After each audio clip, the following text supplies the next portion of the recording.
1 plus 2. 3. 2 plus 1. 3. 3 plus 0. 3. So the UKT degree lets you further your studies to the UK in a 1+2 or 2+1 arrangement, right? And UOL is the Distinguished Law Degree Program where you study locally for 3 years. Wait.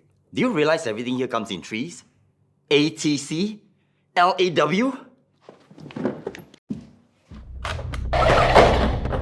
So you know ATC offers UKT and UOL, right? But also FIL and CLP? How many UK partner universities are there? Ooh, 8. Wrong! It's threes!